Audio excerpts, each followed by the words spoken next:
Hey guys, it's Chad Shepard at Pete's RV TV. Today we got Ed Cormier with us. You've seen Ed in the past videos today. We're going to take a minute today, and Ed, no one does more walkthroughs than you do at Pete's RV. 5 walkthroughs a day, 5 days a week, times, probably 250 days a year, 300 days a year. There's a lot of RVs going in and out of here. Sure is. Every RV is a little bit different, but I think essentially all RVs, to go camping or to maintain them and care for them, all revolve around maybe 10 or 15 specific products. And we get a lot of customers, whether they're internet or they bought a trailer waiting for it to come in, say, hey Chad, what do I need to go camping for my first time? Usually the first product I show people is a water pressure regulator. That's cheap insurance to make sure that no one has a problem inside their camper from high water pressure at a campground, which can be a problem sometimes. The water pressure regulator. We also have water filters here that people can put on the hoses coming into their camper. If they have a campground that has sulfur water or they're questionable water, a water filter is a good idea to make sure they have good clean water in the camper. I've seen it happen, up here in our area of the woods. There's a few campgrounds that do have sulfur water, and I'm guessing they get that smell or that liquid in their water lines, and it's probably near impossible to get it out. It is, yes. I also point out to folks that they should always use a white hose in their campground, in their camper. You don't want to use a green garden hose, otherwise they'll have that rubber smell for their water. Yep. So an inexpensive 25-foot white water hose is what I recommend to most people to buy a camper. Yeah, I think we've seen these all around, the white water hoses, and people, why they choose these, these aren't made out of rubber. These are lined inside, right? Is that right? Correct, yes. And for potable water. Yeah, as a kid I can remember, drinking out of the green water hose in the back of your yard. Yeah. Everybody always remembers that rubber taste, but this is something I know. They make these in different sizes too? Yes, we have 10-foot, 25-foot, and up to 50-foot long. Okay, great. Okay, then moving along this wall here, I usually point out that folks should use RV toilet paper in their camper. It is significantly different than house toilet paper, so if they want to make sure they don't have any problems in their black water tank, they should use RV toilet paper. Yeah, without a doubt, I agree with that. And people don't realize that they see these ones that are called quote-unquote septic safe, and that's for your septic tank at home. That's not RV septic safe, and that toilet paper just starts piling on top and the bottom, and before you know it, your holding tank that used to hold 20 gallons now holds 10. Yeah, and problems in your black tank is not something that you want to have, so use the right stuff and you won't have any problems. It makes for happier camping. Yeah, without a doubt. We also have chemicals for our black water tank. We have several different choices here. Some people come in with a specific product in mind. We have a couple here that seems to work better than the rest of them. One of them is this OxyChem. Okay. I use that in my own camper, and I can say for sure that works real well. Yep. Does that have, in some of them I notice, I'm looking through these, they're pre-measured. Some are, you measure the amount you want to put in. You seen any advantages to either of those? Or the pre-measured is a little more convenient. The not pre-measured is a little less expensive, so it's personal preference. Okay. Another thing to keep in mind is this particular product is formaldehyde free. Yeah. And some campgrounds are becoming very sensitive to that, so it's something I try to point out to customers. Tell us a little bit, RVs, there's hundreds of different options, sewer tanks, people can hook up their own campground. Sometimes you have holding tanks that we transport waste to a dumping station. Tell me a little bit, what you see here in this part of the store. Okay, well, for most folks buying a new camper, they need to buy a sewer hose. We have these kits here that's two 10-foot hoses, and the elbow that needs to go into the ground. For all campgrounds, two 10-foot hoses is sufficient for any situation you may find yourself into. Yep. This is good quality hose. I've seen now too, they get these people that, used to always come in and buy a 20-foot sewer hose. I remember that for many years, and and even if you were close to the campsite, you had 20 feet of sewer hose dangled out there. So that's a great idea, and that easy coupler system looks like it works real well. It's got a lot of campgrounds now, it's mandatory to have the elbow into the ground. Yep. So the easy coupler, and I'm guessing it's probably discounted since it's all packaged together. So. Yes, it is. Yep. Also, for a lot of the newer campers that have a built-in sewer flush so they can flush their black tanks, Yep. I recommend that people get one of these clear plastic connectors that connects to the pipe that comes out of the camper. Sure. And connect the hose on that, so when they're flushing their tanks, they can see when they got a good stream of clear water coming out of their tank. Now they know their tank is clean. They don't have to guess at it anymore like we used to have to. Yep. And I think that goes right along too. You get all these people not using RV toilet paper, and correct. They're just barely letting the water run off and not getting the actual waste out of the camper. So I can see how that clear connector can help. And I always emphasize to folks that are using campers to make sure they use a lot of water when they use a bathroom. The more water they use, the less apt they are to have troubles. It's kind of funny. You got a fixed amount of waste in your tank, but yet you want to use as much water as you can, right? Yes. It's kind of an oxymoron there. Another option here that a lot of people go for are these sewer hose supports. What they do is they'll support the sewer hose from the camper down into the ground, so everything's going downhill, so that when you flush your tanks, all the water goes out the pipe into the sewer hole at the campsite. This is a very handy feature. A lot of people take advantage of that as well. Yeah, you got it. And Ed, maybe tell us a little bit about these holding tanks here. I don't know if you can catch these on video, but Okay, for folks that do camping at, for example, state parks where they're not apt to have a sewer site at every campsite, but they have a dump station at the park, you have to dump your waste into one of these tanks and then haul this tank to the dump station at the park if they're going to stay there for an extended amount of time. yep, they got different sizes here depending on what type of camper you have. I mean, some pop-ups are going to take the smaller tanks. Fifth wheels will take bigger ones.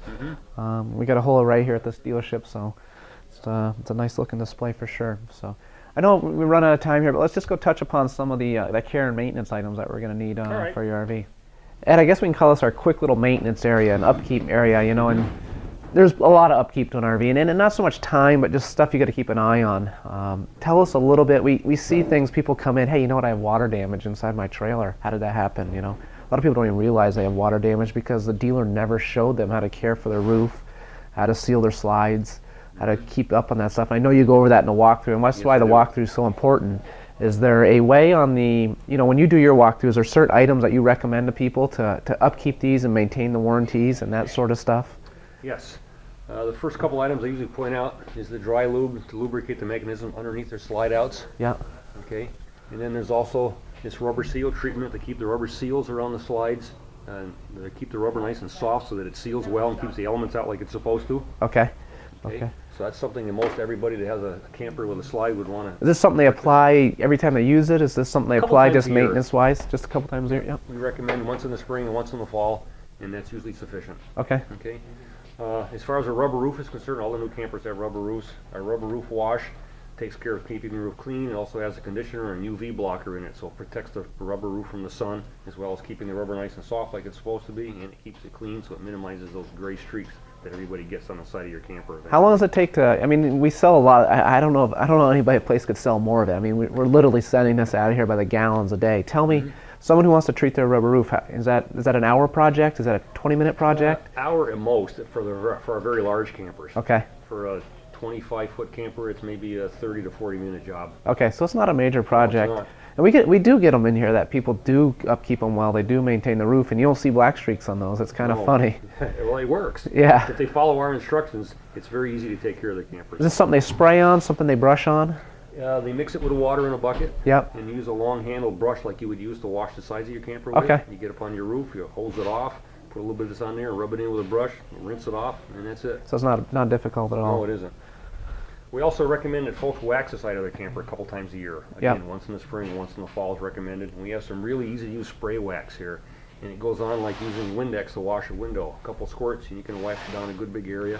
And it's not like old-fashioned wax where you have to wipe it on and then wipe it off. This Yeah. is one step and you're done. It Oh, goes nice. very easy and it works real well. Nice, nice. Tell us a little about these leveling blocks. I see you showing people how to use these all the time. You know, we basically gets rid of the wood, right? And then we're not using the wooden blocks anymore that are moldy and mildewed inside our compartment doors.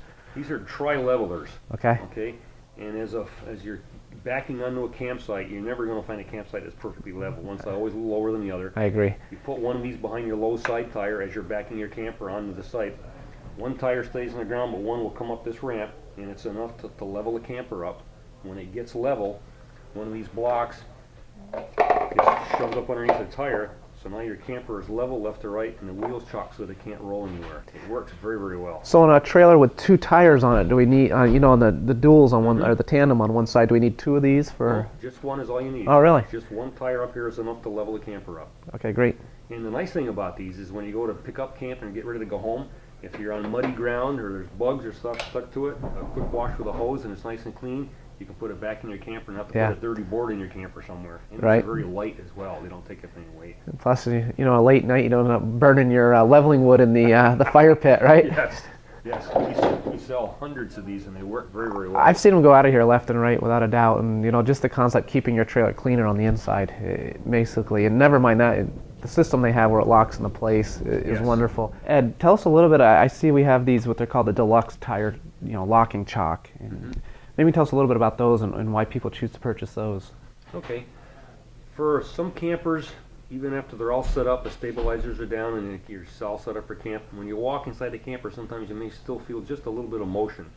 For some folks that's bothered by that, you get these chocks and they go in between the two tires, and it locks the space between the tires, and it gets rid of about 85 or 90% of that movement. It locks the camper almost solid. They're very popular, and we use quite a lot of them. So that's not so much a necessity, that's more of a just convenience more. Exactly. Yeah, I agree that this is kind of a necessity. The roof cleaner is kind of a necessity, but that's a nice item there too. And I see over here we got the tire covers. It's not really a necessity, but it's one of those things that a lot of people choose. Tell us a little bit about what a tire cover does for you. Or that's one of the things I stress when I'm doing my walkthroughs, that it's important to keep your tires covered to keep the sun off of them. UV radiation is the biggest enemy of your tires. Okay. It'll dry out your tires and cause dry rot, in a few years if you don't keep them covered.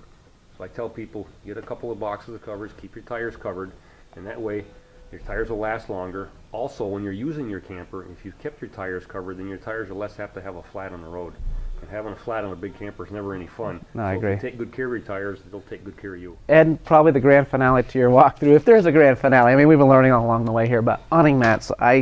Campgrounds now, a lot of them are now allowing that green carpet that we always used to put out because it kills the grass and And it also stays wet forever. It stays wet, yeah. You got the wet dog laying in the underbelly of your fifth wheel too at the same time, without a doubt.